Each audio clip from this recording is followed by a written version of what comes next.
Toi, tu ferais comment si là maintenant tu devais agir en tant qu'écologiste chez toi?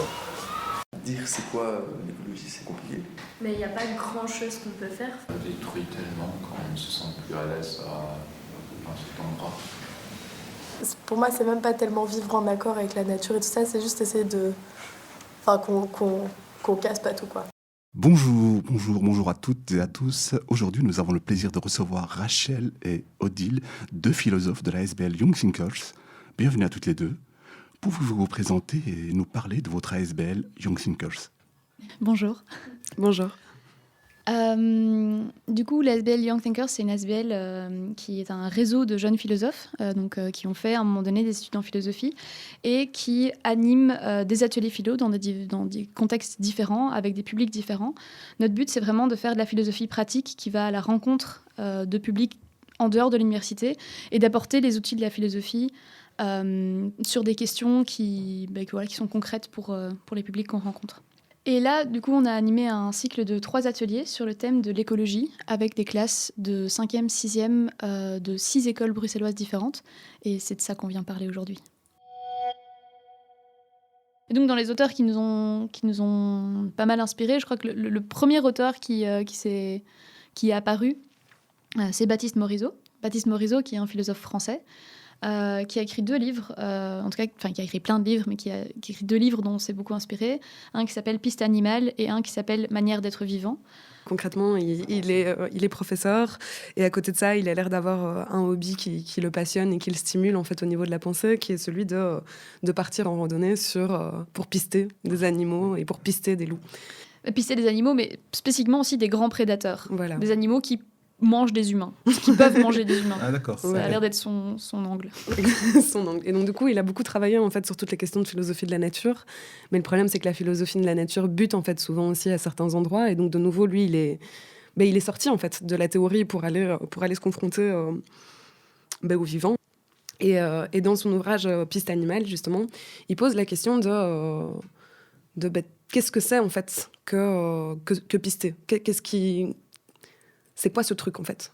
Et du coup, en fait, il en est arrivé à cette idée que la majorité des animaux avaient des particularités sensorielles ou même physiques, type des griffes ou un odorat super développé, etc. Et du coup, de fait, il y a plein de pensées naturalistes en fait sur le sujet qui sont de l'ordre de l'homme est obligé de vivre en communauté, sinon il ne survit pas, l'homme a besoin de ci, de ça, de ça. Mais lui, ce qu'il dit, c'est qu'il fait en fait une des particularités de l'humain, ça a été sa capacité spéculative et déductive en fait. Et c'est grâce à cette capacité-là, finalement, qu'il a survécu. Et de vraiment pouvoir se dire, si je vois cette trace, il faut que je crée un imaginaire qui me permette de comprendre cette trace et ainsi de la suivre ou de l'éviter. Et du coup, selon lui, en fait, ce qu'on appelle, entre guillemets, l'intelligence humaine serait le fruit d'une histoire et d'une évolution qui commence avec justement cette question de où je suis et par où je dois aller, en fait, simplement dans la nature.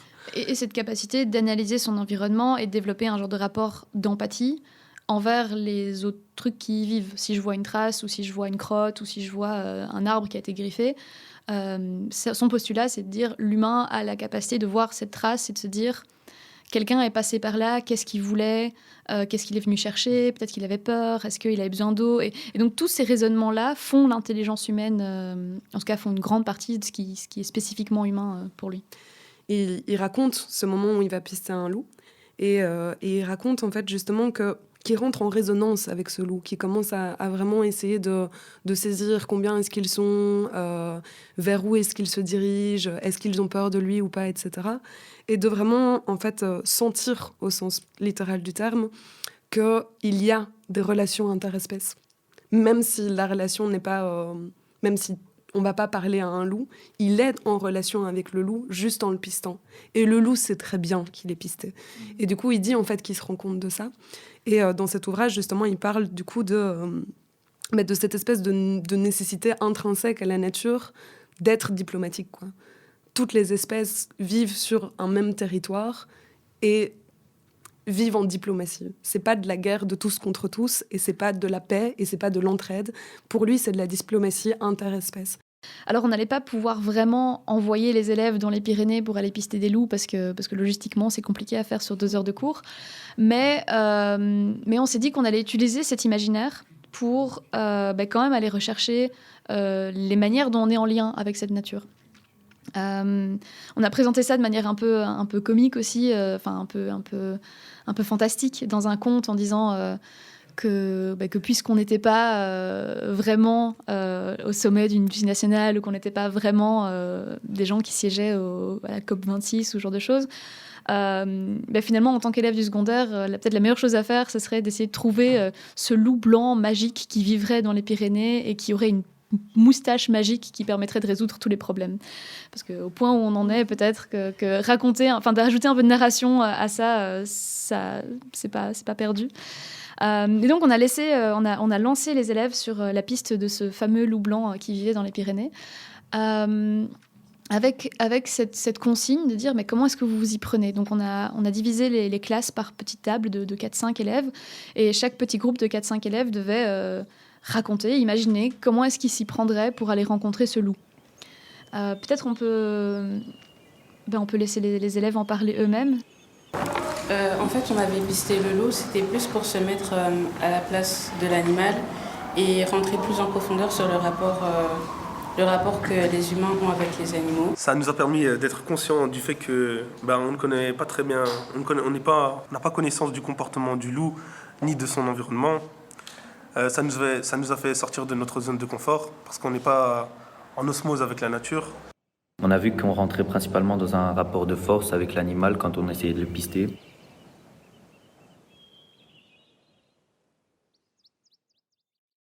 Il y avait ce truc de... évidemment, on va aller prendre l'avion pour aller dans les Pyrénées. Ce qui, après, générait des discussions de dire est-ce que c'est logique d'aller prendre l'avion pour aller dans les Pyrénées, pour aller pister un loup, pour sauver la planète. Donc ça, c'était un des enjeux qui arrivait. Une fois qu'on était dans les Pyrénées, il y avait beaucoup d'utilisation de technologie pour aller rencontrer le loup. Qui mettaient des caméras thermiques, qui mettaient des drones, toutes sortes de satellites, etc. pour essayer de trouver le loup. Et c'est intéressant parce que c'est vrai qu'on utilise les outils qu'on a, qu'on a probablement plus de chances de le trouver comme ça. On utilise les stratégies qu'on imagine. Oui, quoi. Il y en a beaucoup qui partaient avec des armes aussi. Donc ça, c'était un truc qui était très présent.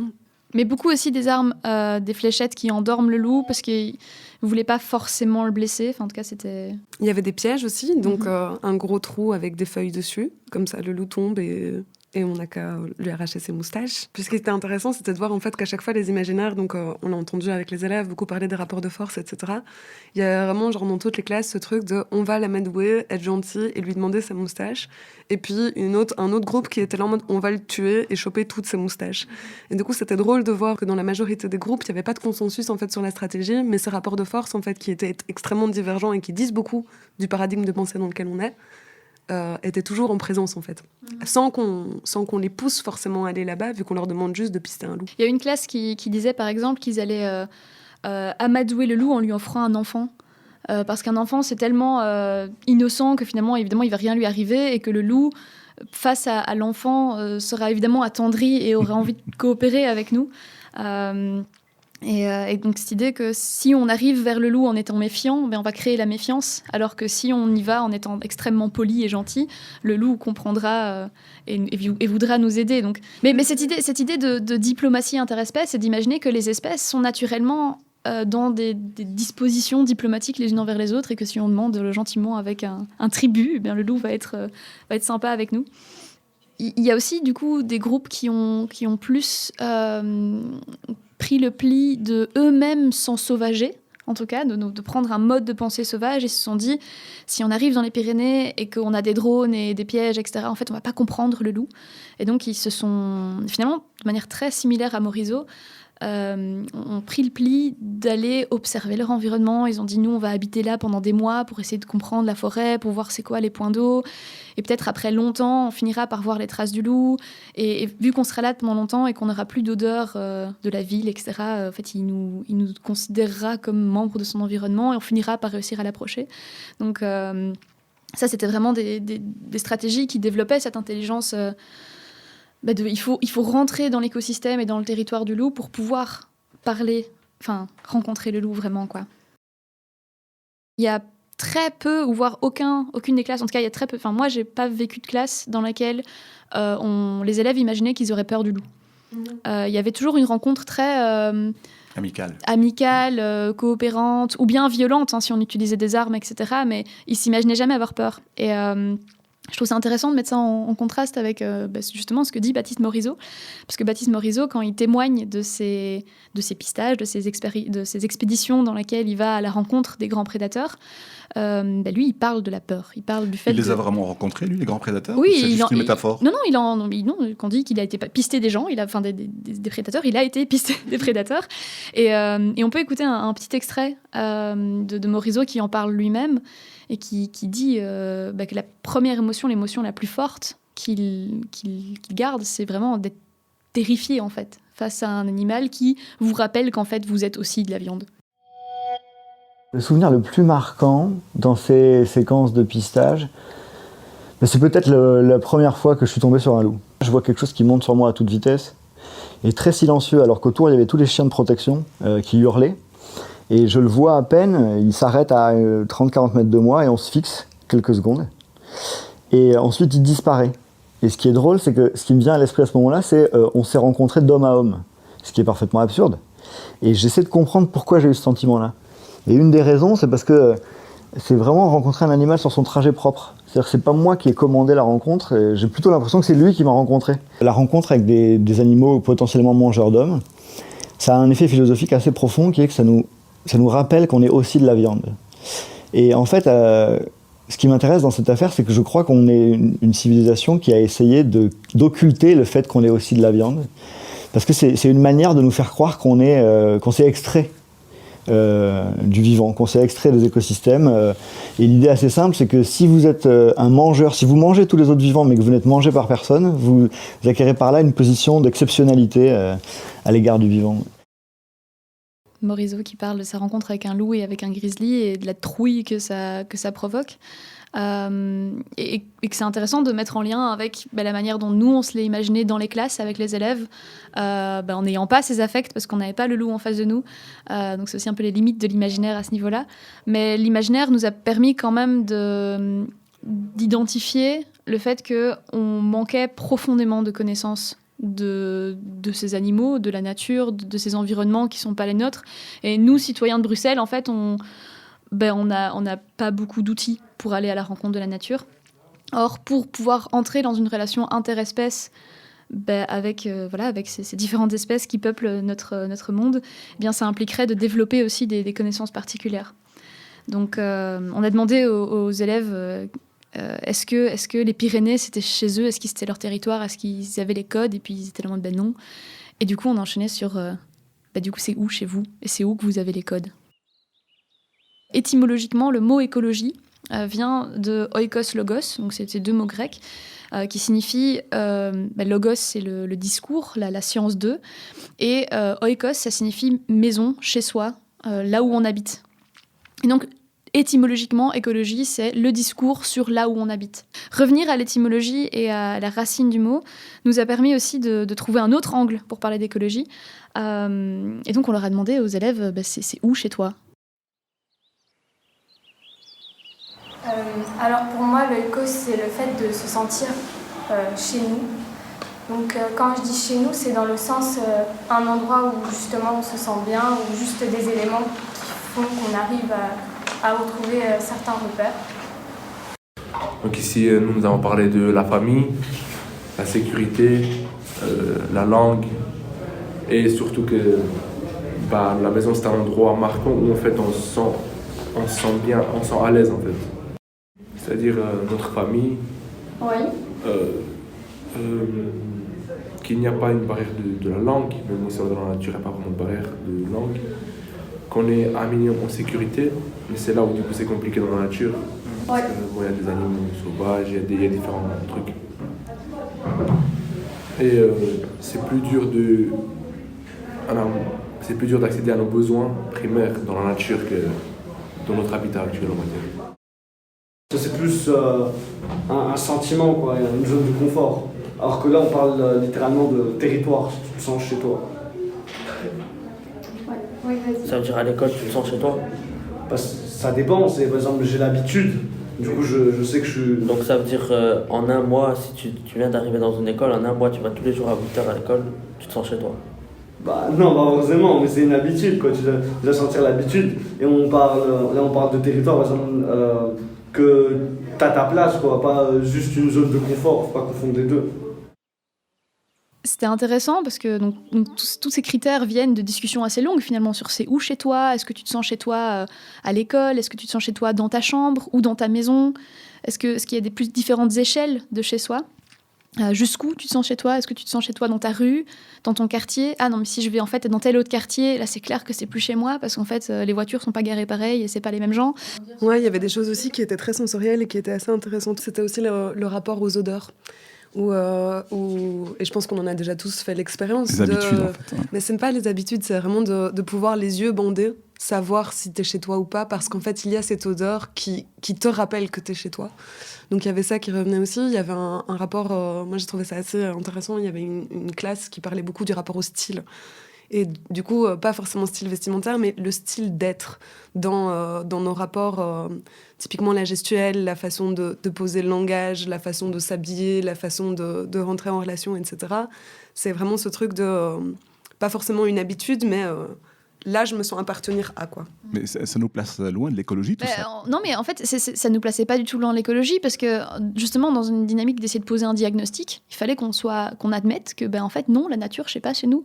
Donc, une fois qu'on a identifié tous ces critères, on leur a posé la question d'être là en mode, ok, donc vous dites que chez vous, c'est un endroit où vous connaissez bien, vous êtes familier, vous avez des habitudes, vous avez les codes, en fait, ce qui se passe, c'est un endroit où vous êtes quotidiennement. Eh bien, est-ce que la nature fait partie de votre chez vous ? Presque pas, à peine, voire pas du tout. Et donc, c'est peut-être normal aussi que c'est compliqué de développer des rapports écologiques, entre guillemets, parce que ça fait pas partie de notre quotidien du tout. Quand on leur disait, voilà, est-ce qu'il y a de la nature qui répond à ces critères ? Souvent, la première réponse, c'est non, mais après, il y avait quand même des choses qui émergeaient. En fait, si. Un élève qui disait... tous les soirs, quand il rentrait chez lui, il ouvrait grand sa fenêtre et devant sa fenêtre, il y avait un genre de, parc avec quelques arbres. Et en fait, il respirait l'air extérieur. Et il disait, mais en fait, ça fait partie des rituels que j'ai dans ma vie quotidienne ici, chez moi. Donc c'est intéressant parce que on permettait aussi d'identifier le fait que, en fait, on se sent très détaché parfois des endroits dans lesquels on vit. Et encore une fois, c'est difficile de développer des réflexes, des disciplines, de prendre soin d'un environnement duquel on se sent très détaché. Et je crois que c'était un peu là-dedans, en fait, que l'idée de repartir sur l'écologie, en fait, c'est le discours sur chez soi. Et en fait, se questionner là-dessus et dire, mais en fait, le chez soi, c'est pas un lieu, c'est un affect. Mm-hmm. C'est pas un espace qui carré, entre guillemets, et qu'on peut délimiter architecturellement parlant. C'est vraiment quelque chose qui se joue de nouveau au niveau des sens, en fait. Mm-hmm. Et... Oui, et alors je rebondis aussi sur ce rapport en fait à l'attachement et à la compréhension en fait de ce qui nous entoure. Morizot en parlait aussi à un moment donné dans une interview où il disait c'est dingue quand on regarde à quel point les citadins ont tendance à se retirer dans le silence de la campagne. Et il dit mais en fait la campagne n'a strictement rien de silencieux. Il se passe plein de choses à la campagne et en fait il dit si on observe et si on essaye d'éveiller une certaine acuité à l'égard des sons qui nous entourent, en fait c'est des dialogues, c'est des conversations entre des animaux qui sont en train de se disputer pour un nid, c'est des bruissements, c'est des hurlements, etc. Là où le citadin en fait a l'impression qu'il est dans un silence apaisant. Et il dit, c'est fou, en fait, que autant de choses se passent et que nous, on l'identifie au silence. Oui, et dans la manière qu'on a quand je dis on, je parle des citadins, principalement, qu'on a d'aller à la campagne pour aller rechercher cette peinture romantique des collines, des criquets. Et en fait, c'est vrai que les criquets, c'est complètement cacophonique, en fait. Mais nous, on a appris à entendre ça comme un genre de bruit de fond reposant. Et ce qu'on a discuté aussi dans les classes, et ce que Morizot amène comme distinction à un moment donné, c'est qu'on a fait de la nature un décor et plus un paysage. Un paysage, c'est quelque chose qui est habité par plein de choses, qui est vivant. Et nous, on en fait un genre de décor en carton pour notre vie intérieure dans laquelle l'homme va se promener dans la nature et se confronter à ses questions existentielles, alors qu'en fait, cette nature, elle est vivante et on devrait pouvoir apprendre à la revoir comme vivante. Ce qui nous permettait de faire un lien avec une deuxième philosophe, une deuxième penseuse qui est très lue par les milieux militants écologistes aujourd'hui, qui s'appelle Starhawk. Et Starhawk, dans une interview, je crois que c'est 2002, mais elle dit que ça s'est passé il y a quelques années auparavant. Donc elle est interviewée par une journaliste. Et elle raconte que voilà, cet été, elle va aller dans un campement militant pour essayer d'empêcher la construction de pipelines aux États-Unis. Et la journaliste est interloquée et elle dit « Ah, mais ça se fait encore, ce genre de truc ?» Et alors, Starhawk, elle dit « Bah oui, évidemment, il y a plein de militants qui font des trucs. » Et la journaliste, à un moment donné, elle lui dit « Vous savez, je crois que pour la plupart des New-Yorkais, New-Yorkaises, l'environnement, ça a quelque chose d'irréel. Je veux dire, nous sommes là, pour sauver les baleines, tout ça, mais en fait, on n'y croit pas vraiment. » Et Starhawk, elle commente là-dessus après, et je propose qu'on lise l'extrait. Cette conversation a eu sur moi un impact durable. D'abord, j'ai ri, avec un petit sentiment de supériorité. Mais ensuite, lorsque j'ai réfléchi à ce qu'elle m'avait dit, j'ai réalisé qu'elle avait formulé un problème qui allait bien au-delà des New-Yorkais et New-Yorkaises. Et que ce problème était en fait partagé par les législateurs, les chefs d'entreprise, les décideurs de toutes sortes. L'environnement semble moins réel que le bilan comptable ou les derniers résultats des sondages d'intention de vote. Et à mesure que je pensais cela, mon autosatisfaction se dissipait, car je devais avoir l'honnêteté d'admettre que pour la plupart des gens des villes, même pour la plupart des environnementalistes et aussi des païens et païennes qui affirment honorer la nature, l'environnement avait effectivement quelque chose d'irréel. Un espace de détente occasionnelle que nous apprécions esthétiquement, mais sans saisir au plus profond combien nos vies en dépendent. Ma famille et moi avons été arrêtés pour avoir essayé de protéger des forêts primaires. Mais la vérité est que, avant que nos amis nous aient emmenés en randonnée, nous n'aurions pas nécessairement reconnu une forêt primaire si nous en avions vu une. Comment aurions-nous pu ? Il n'en reste plus beaucoup de suffisamment accessibles pour que nous ayons pu apprendre à les connaître. Nous vivons toutes et tous dans une culture qui a plus ou moins privé l'environnement de sa réalité. On a fait quelque chose d'exotique que nous regardons à la télé. Plus rien à voir avec ce qui fait le tissu de notre existence quotidienne. J'ai commencé à sentir que développer une relation réelle avec la nature était une partie vitale de notre travail, tant politique que spirituel. Ce qu'elle dit des New-Yorkaises, New-Yorkais, vous savez, pour la plupart, ce qu'elle commente, ce que la journaliste dit, vous savez, pour la plupart des New-Yorkais, New-Yorkaises, la nature, ça a quelque chose d'irréel.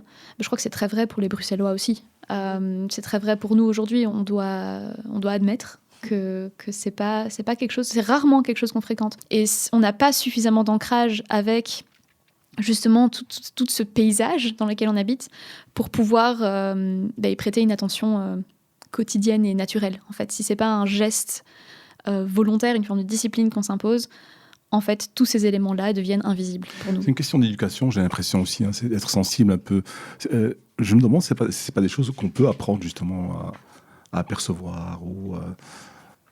Oui, tout à fait. Et d'ailleurs, Starhawk, elle nous donne des stratégies sur le sujet. Elle nous propose de faire des choses. Elle nous dit il faut que nous redevenions autochtones.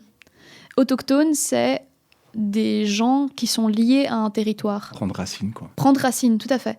Et en fait, nous, on n'est pas autochtones actuellement. Et je crois que les dires des élèves nous disaient ça aussi. Mon territoire, il est ailleurs. Moi, j'ai pas de territoire. Mon territoire, c'est avec mon copain, ma copine, ma famille. En fait, on pourrait nous larguer n'importe où. La mondialisation. Oui, c'est ça. Et en fait, c'est extrêmement concret comme affect.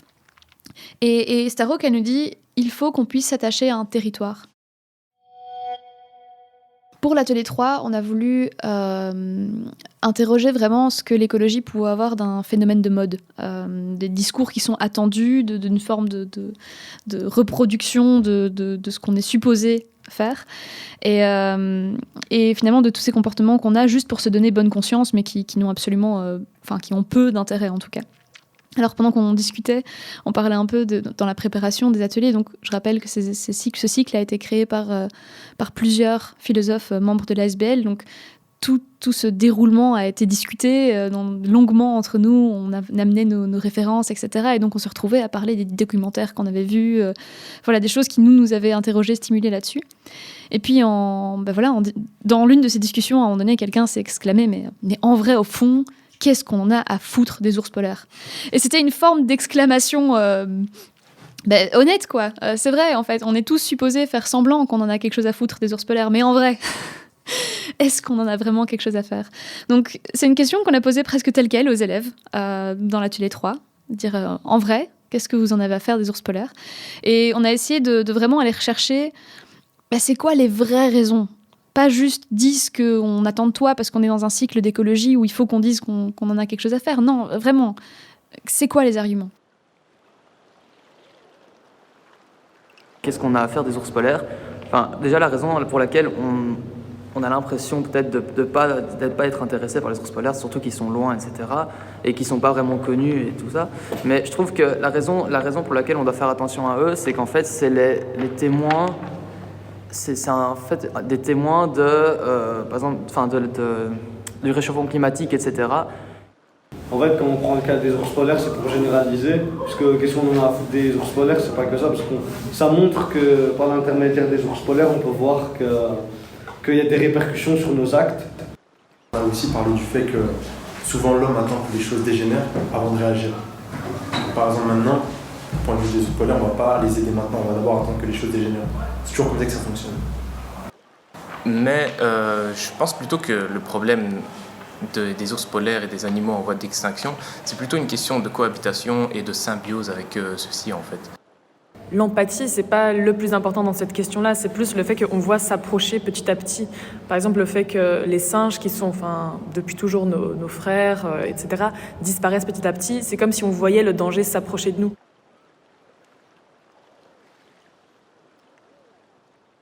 Ce que j'ai trouvé très chouette, c'est que cette question est très déconcertante, en fait, parce que y a vraiment ce truc de et on a envie de répondre ça, en fait, et puis il y a un espèce de blanc. Et du coup, au début, il y a ce truc de il y a des espèces en voie de disparition, blablabli, blablablou, c'est pas bien, et vraiment dans un espèce de consensus comme ça. Et puis, en fait, au fur et à mesure de l'atelier, il y avait vraiment des aveux de mais en fait je m'en bats les couilles quoi. je m'en fous de l'ours polaire. Après dans toutes les classes il y avait bien une ou deux personnes qui l'assumaient dès le début. Ouais. Donc souvent ça créait un genre de contexte dans lequel tout le monde était là en mode ah oui quand même les ours polaires, et puis il y avait une ou deux personnes qui disaient non mais vraiment, et ça forçait aussi tout le monde à être plus exigeant et à argumenter, de pas partir du fait qu'on est tous d'accord. En fait non, on n'est pas tous d'accord. Je veux dire qu'en fait on en a tous rien à foutre en fait des ours polaires parce que on s'est levé ce matin, qui a pensé à des ours polaires ? Moi. Voilà, donc on se doit d'être honnête envers nous-mêmes et envers ce groupe de parole. Donc voilà. Donc après avoir discuté de est-ce qu'on a quelque chose à faire ou pas des ours polaires, donc ça donnait lieu à plein de discussions. Un des arguments qui ressortait quand même fort, c'était en fait on les connaît pas et on les croise pas et c'est vachement loin. Et ça c'est vrai et c'est difficile à contrer, dans le sens qu'on ne va pas faire des voyages scolaires en Arctique pour pouvoir aller constater des ours polaires dans leur environnement naturel. En fait, on ne les croise pas, les ours polaires. Mais du coup, comment faire pour se relier à ces espèces qui sont loin de nous, qu'on ne connaît pas, et pourtant, on a le sentiment que ce serait quand même vraiment bien de faire quelque chose, et donc de réussir à mobiliser les affects pour avoir envie de faire quelque chose. Et là, on a mobilisé une troisième philosophe, qui s'appelle Donna Haraway, donc qui est une philosophe et biologiste américaine. Elle dit par exemple que l'imaginaire peut être une manière pour nous de nous relier à des choses qui sont pas disponibles, et donc de cultiver aussi les histoires qu'on a en commun. Et la manière dont on a traduit ça dans les ateliers, c'est de proposer aux élèves de raconter l'ours polaire à des générations qui ne connaîtront pas l'ours polaire, entre guillemets. Qu'est-ce qu'on aurait perdu en fait si l'ours polaire il disparaissait ? Et en fait, si on n'a rien à dire, si on n'a rien à transmettre, eh bien la bonne nouvelle, c'est qu'il est encore temps de pallier à ça, parce qu'aujourd'hui on a encore des ours polaires. Donc aujourd'hui, on peut encore réfléchir à comment se mettre en lien avec ce truc, et donc constater qu'il y a quelque chose qu'on pourrait perdre, et donc donner de l'importance à cette chose parce qu'elle pourrait disparaître. Et du coup, ça nous permet de se relier à des choses qui semblent éloignées, en tout cas. Ouais, et donc par exemple, on a une classe qui racontait qu'en fait, les ours polaires étaient depuis quelque temps en fait en train de faire une grève de la faim, afin de sensibiliser les humains en fait aux conséquences de leurs actes. Mais le problème en fait, c'est que les humains ne parlaient pas le même langage que les ours, et donc finalement ils se sont retrouvés en fait piégés par leur propre grève de la faim. Et du coup, ce qui était très marrant en fait avec ça, c'est que de nouveau dans cette idée de se remettre en lien, en fait, l'idée de grève de la faim, c'est quand même quelque chose qui a traversé beaucoup d'histoires de l'humanité, et que du coup, en fait, pouvoir anthropomorphiser l'ours face à un constat qu'on partage, de dire il y a une crise écologique, ça permettait en fait de tisser un commun entre l'ours et l'humain. Et en fait, ce commun entre l'ours et l'humain était le socle sur lequel enraciner des possibles, en fait. Dans les histoires, il y avait des narrations sur le fait que la situation des ours polaires était actuellement un peu justement en crise et que bientôt, ils allaient pouvoir se lever sur leurs deux pattes arrière et se sédentariser, devenir des éleveurs de phoques. Et en fait, les ours polaires devenus conscients allaient pouvoir supplanter l'humanité dans la civilisation qu'ils vont construire et surtout ne pas reproduire les mêmes erreurs que les humains. Donc les ours polaires deviendront une meilleure espèce que ce que nous, on a pu devenir. Il y a un autre imaginaire qui disait aussi que puisque l'habitat des ours polaires était en train de disparaître, il allait falloir que les ours polaires migrent et donc viennent habiter dans des régions différentes. Et que dans ces régions différentes, il allait falloir qu'ils s'hybrident avec des ours bruns, par exemple, qui ont des meilleures capacités génétiques à habiter dans ces régions plus chaudes. Et donc, ça formerait une nouvelle espèce d'ours polaire. Une nouvelle race d'ours polaire qui serait une hybridation dans des territoires différents. Et que ainsi, le patrimoine génétique de l'ours polaire n'aurait pas complètement disparu. Et que c'était une perspective réjouissante, en fait, de se dire que tout ne sera pas perdu et que des choses vont se transformer et que ça ne veut pas dire que c'est la fin de l'histoire. Non, mais il y avait une grande difficulté aussi, en fait, à imaginer des histoires. Moi, c'était quelque chose qui me frappait aussi, c'était de dire, en fait, qu'est-ce qu'on peut raconter, qu'est-ce qu'on veut raconter, en fait, où est-ce que... qui parle pour dire quoi, en fait. Il y avait un peu ce truc qui était présent aussi. Il y avait quand même aussi des scénarios plus technologiques dans lesquels c'est l'humain qui allait faire des ours polaires génétiquement modifiés. Donc, au lieu de les laisser s'hybrider, c'est l'humain qui allait créer des ours polaires équatoriens, par exemple. Enfin, des ours équatoriens, du coup, plus polaires. Et en fait, c'est des scénarios qui ont comme vertu, je crois vraiment, d'ouvrir nos imaginaires et de faire en sorte qu'on ne se retrouve pas dans un genre de cul-de-sac dans lequel la seule issue, c'est quelque chose de triste. Alors, tous ces scénarios ne sont pas forcément réjouissants ou forcément souhaitables, mais en tout cas, ce que ça permet, c'est de se projeter dans une multiplicité de futurs dans lesquels on n'est pas coincé et donc on n'a pas besoin d'être forcément que fataliste. On peut être réaliste par ailleurs, mais on peut aussi se mobiliser dans des idées qui sont... qui nous poussent à nous engager, en tout cas dans une direction et pas dans l'autre, parce qu'il y en existe plusieurs. Qui sont juste incapacitantes, en fait. Ou en tout cas qui font qu'on ne reste pas mort sur une chaise, mais au moins on commence à vouloir dépasser nos ignorances, quoi. Oui, et finalement, c'est vrai que c'est comme ça qu'on l'amenait aussi, je crois. C'est les histoires permettent de pallier au fait qu'on n'arrive pas à mettre le pied à l'étrier de comment on entre en relation. Puisqu'on ne sait pas où trouver la nature, parce qu'elle est trop loin, on ne sait pas comment se connecter à ça, eh bien le premier pas, ça peut être de s'y intéresser à travers des récits, fussent-ils fabulés, fussent-ils fantastiques, qui nous permettent de nous intéresser en fait à ces choses-là. Et aussi, ces histoires, elles permettent de développer la parole, de mettre en mots notre ressenti sur la nature, qui est parfois différente de la réalité, car due à l'urbanisation. Et depuis enfant, nous avons perdu ce contact à cause de la ville, alors que la nature, comme je l'ai dit, elle favorise le développement intellectuel et émotionnel de notre plus jeune âge. Et je voulais rajouter aussi que si on regarde dans l'histoire, la mythologie, c'est quelque chose d'assez important. En fait, on utilise des mythes pour expliquer des phénomènes. Par exemple, les Grecs, ils utilisaient la colère de Zeus pour expliquer la foudre. En fait, on voit qu'on invente des histoires pour donner du sens au monde qui nous entoure, en fait. Je pense que s'informer pour créer une proximité plus grande avec les choses qui disparaissent dans peut-être des pays plus lointains et moins développés, je pense que rien que regarder quelques articles plus en profondeur sur des choses qui se passent plus loin de chez nous, ça va déjà créer une proximité et du coup créer plus d'émotions face aux choses qui se passent. Les histoires, c'est ce qui permet d'espérer dans des situations où on est seul, où on se sent seul et impuissant face à une problématique. Alors avant de laisser le mot de la fin de ce cycle aux élèves, qui peuvent nous partager, ou qui nous ont partagé leurs impressions, qu'est-ce qu'ils en tiraient finalement, qu'est-ce qu'ils retenaient de cet exercice. Nous, en tout cas, on aimerait bien conclure en revenant sur les intentions de ce qu'on a voulu faire. Encore une fois, c'était pas du tout de dire comment il fallait ou comment il fallait pas se comporter ou qu'est-ce qu'il fallait penser à ce sujet-là. Mais en tout cas, pouvoir sortir un peu de cette idée que l'écologie, ça concerne certaines personnes et pas d'autres, notamment les personnes qui peuvent aller acheter chez Biovrac et pas les personnes qui peuvent pas.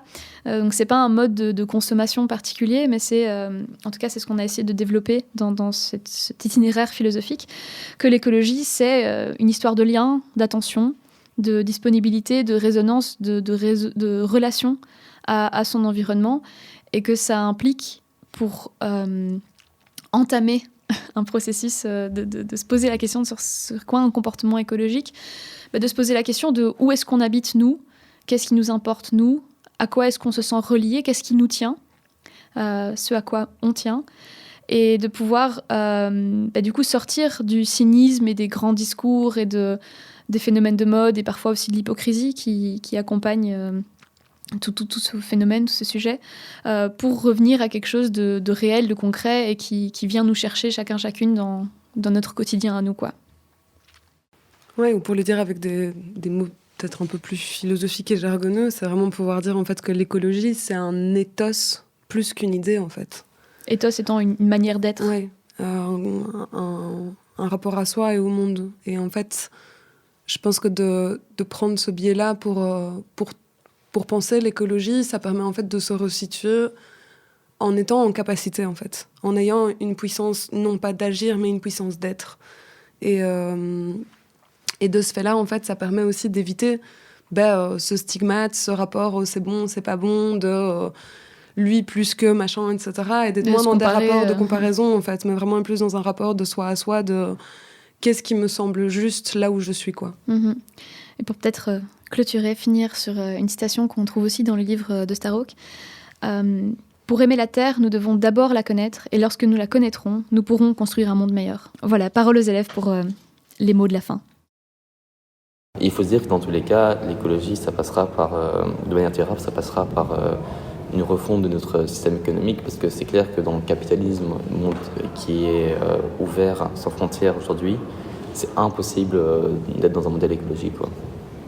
Oui, moi je pense que quand tu as expliqué qu'est-ce que pour toi est l'écologie, tu as utilisé le mot durable, et je pense que c'est ce mot qui est un peu au centre de tout, mais c'est aussi ça qui pose problème, parce que je trouve que passer d'un mode de consommation où on est habitué à avoir tout ce qu'on veut à un mode de consommation durable où on doit penser à long terme, c'est extrêmement difficile, vu que l'être humain n'est pas doué pour penser sur plusieurs décennies, sur plusieurs centaines d'années. C'est extrêmement difficile, je trouve. Aussi, on a une société assez matérialiste, et donc on pense qu'on peut tout remplacer, qu'on peut remplacer la nature par tous les objets, etc. Mais sauf qu'il y a bien un moment donné, on doit se rendre compte que les animaux, même si c'est de lombriques, on en a besoin. Et chacun en a besoin de se partager. On dépend autant des animaux que eux de nous. Et on ne peut pas égoïstement penser qu'on peut les supprimer et que ça n'aura aucun impact sur nous, parce que forcément, ça en aura. Moi je pense que oui, on peut arranger les choses, mais bon, après faut pas tout mettre sur nous les petits citoyens, c'est pas à nous qu'il faut reprocher de mal faire des choses, mais c'est plutôt aux grandes usines, aux grandes entreprises et tout ça, c'est plus leur faute à eux qu'à nous. Par exemple, les usines, ils vont pas commencer à ralentir leur truc parce qu'on veut toujours trop produire, toujours plus, et c'est nécessaire, quoi. Pas autant, mais vu qu'on a été habitué depuis très longtemps à produire en masse, c'est assez difficile de s'arrêter en un coup. Et comme Elliot l'a dit, ça va, dans 3 ans, si ça ne change pas, c'est un point de non-retour, et je pense pas que ça va vraiment changer en 3 ans, quoi.